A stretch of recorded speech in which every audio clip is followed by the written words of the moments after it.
The guilt hits, the fear comes in. You start wondering if you're selfish, if you overreacted, if maybe you need to explain yourself just one more time. And suddenly, the decision that felt so right begins to feel so incredibly wrong.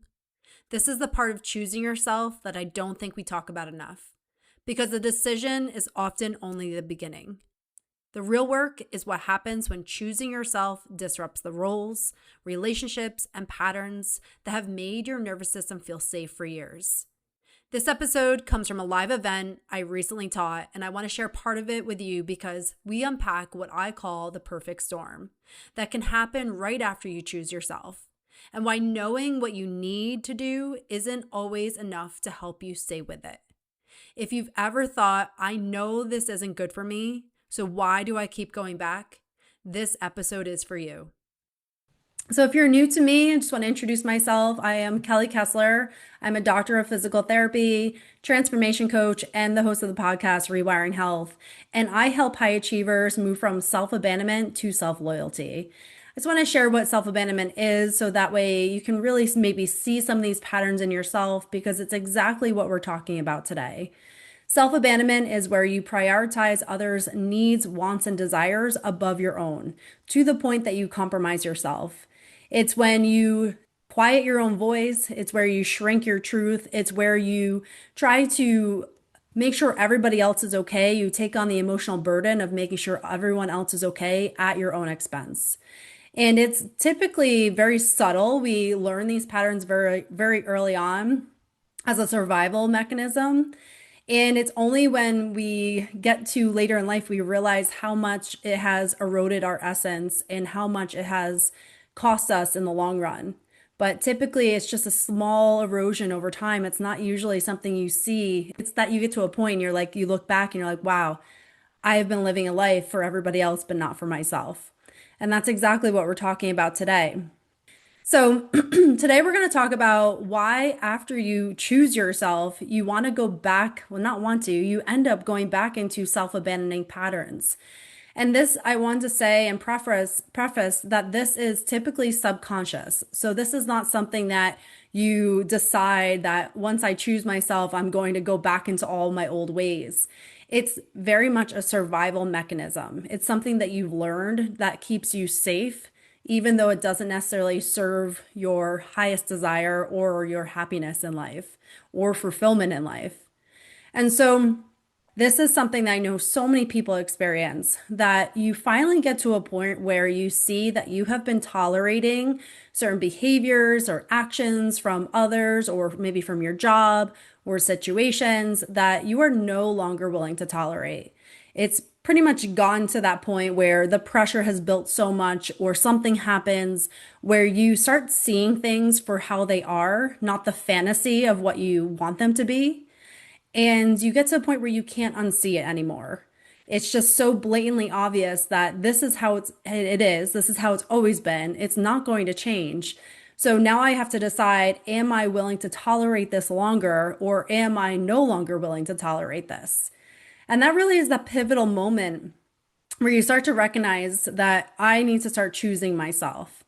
And so what happens is that when you see that, you get to that point in your life and you start deciding, like, I am going to choose myself. You start saying no to certain things. You start setting boundaries. You start recognizing how you're going to choose yourself and show up differently. And you really can feel solid in that decision because you know this is what's right for you. But if you have ever set a boundary, especially in a very close relationship, or you have started saying no to things you always said yes to, you've sat in that moment where you have finally chosen yourself, and then you feel so much intense pressure to go back into the old way of being.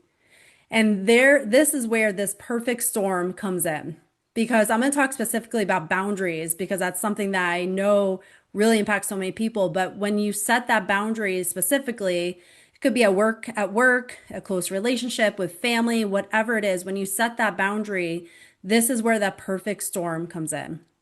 And what the perfect storm is three things.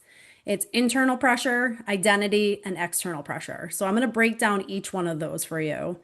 So think about a close relationship. Maybe this resonates and you have set a boundary with someone.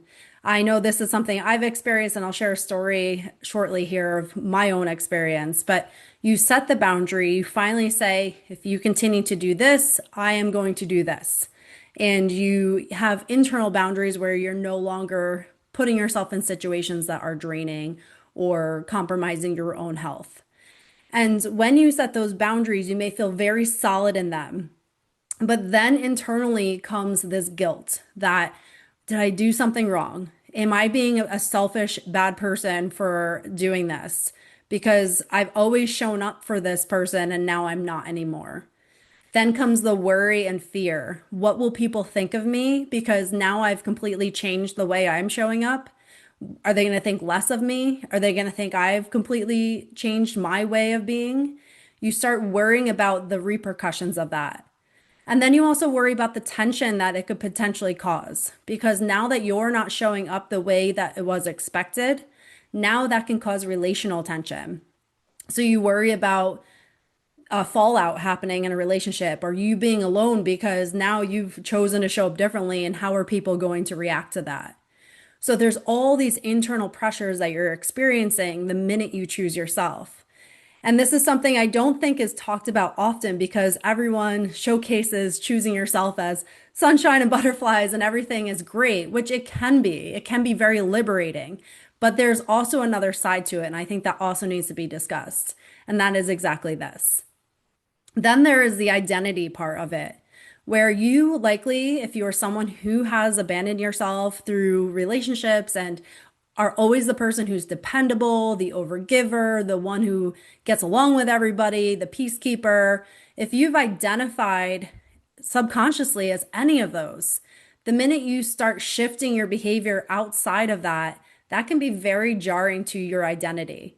Because this is how you've learned to be in the world. This is how you've learned to show up. This is what feels familiar and safe to you. So anything that goes against that feels almost threatening to your system. Like, what are you doing? This is not who you are. And so there becomes this huge identity shift. And you start questioning, if I'm not the person who's the dependable one, the peacekeeper, the one who always overgives, who am I? And that can be a very destabilizing question to start to figure out who you are outside of those roles that you've become accustomed to. So that's the second thing that pulls you back into what's most familiar. And then the third thing is the external pressures. So if you've ever set a boundary, especially in a close relationship where you have become accustomed to being one to hold it all together for that relationship, it's likely that you have experienced projected guilt from someone, where they start guilt tripping you back into the way that you used to be. They start saying things to make you feel bad, to try to control the dynamic and have you go back to who you used to be for them. They may call you selfish. They may say you've changed, but not in a good way. They make you feel like change was really bad and that you did something bad in that situation. They may even get to the point where they name call or really coerce you back into what they want you to be. And this is where these external pressures can feel very overwhelming. So again, we have the internal pressures of everything we're experiencing within us, the identity shift in this, and then the external pressures of actually choosing ourselves and shifting the dynamic. And that can very much cause someone to collapse back into their old way of being. And what that looks like is you set the boundary and then you soften it. So you say, I'm no longer going to tolerate you speaking to me like that. If you do, I'm going to leave. That would be the boundary. But now they start talking to you like that and you're like, okay, I'll just let this one go. Or let me just stay. I don't want to cause a rift in this relationship. I'll just stay. So you start softening that boundary rather than upholding it. You start softening your truth. So you manage their emotions by not actually speaking up for yourself and saying what you really want to say. You apologize for things that you didn't even do something wrong in. So the example would be you set the boundary with the intention of protecting yourself. And now that you're experiencing this backlash, you start apologizing for it. Oh, I'm sorry. I know I probably should have just come. I'm really sorry about that. And now you're apologizing just for protecting your own peace. So these are all how we shift and collapse back into the old patterns of abandoning ourselves rather than choosing ourselves. I know I'm not alone in this, and I know I've worked with many people who have experienced this, where they finally set the boundary, they finally protect themselves, they finally choose themselves, and then they get into that messy middle. And this is the middle ground that I find most people go back into the old version rather than moving through it and allowing themselves to feel safe enough to choose themselves again and again and again. The thing that I notice that people experience, and I know is my experience too, is that this is often feels like a lonely journey. Like you feel like you're the only one going through this. And I know I did. I felt like no one really understands. Like, is this really this hard or is it just hard for me? And so I hope that if you're here and you're listening to this and this is resonating, that this helps you feel like you're not so alone in this.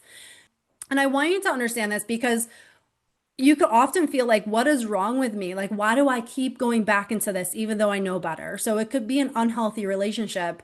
You know it is. You know you need to protect yourself and choose yourself, but yet you get into that pressure situation where you're in the room with them and you feel the guilt trip and you feel the tension, and then you go right back into pleasing and appeasing, and then you go home and you're like, what is wrong with me? Like, I know better. Like, I should not have done that. And then you start shaming yourself for getting back into that pattern. So it can be a very vicious cycle that's happening here.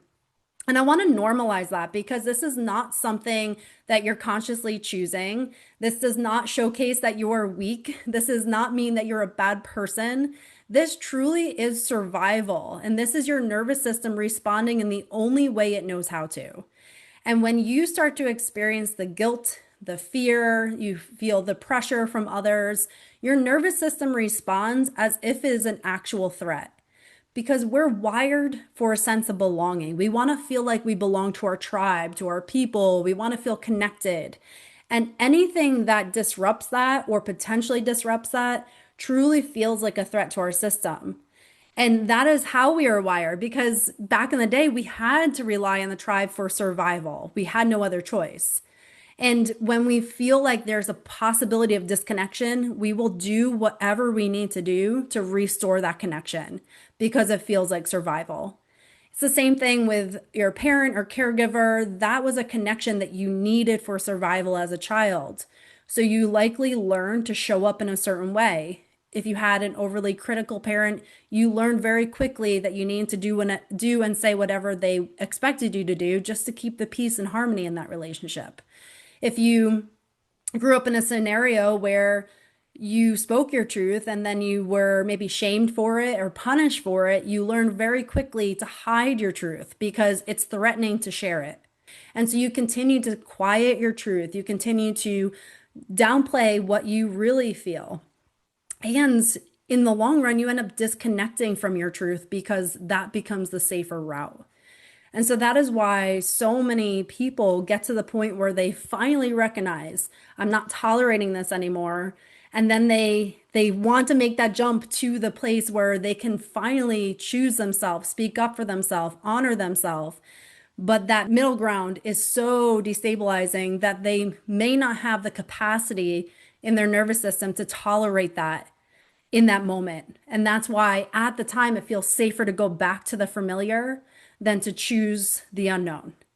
And that is where this middle ground becomes so challenging for so many people. Before you go, I want to leave you with something. If you've listened to this episode thinking, this is exactly where I am, I know what I need, but staying with myself when the guilt, fear, and pressure comes in is the part I can't seem to do. This is exactly the work I do inside my Self-Loyalty Mentorship.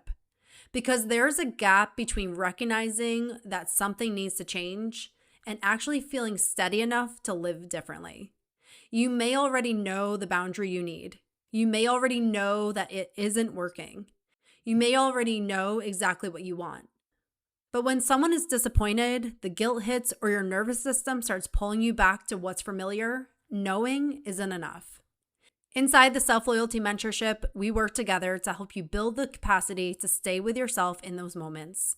So you're not constantly abandoning the decisions you made from a place of clarity just to make the discomfort go away. If you're ready to stop starting over every time choosing yourself gets uncomfortable, you can find the link to apply for the Self-Loyalty Mentorship in the show notes. You already know to choose yourself. Now it's time to learn how to stay. Thanks for joining me.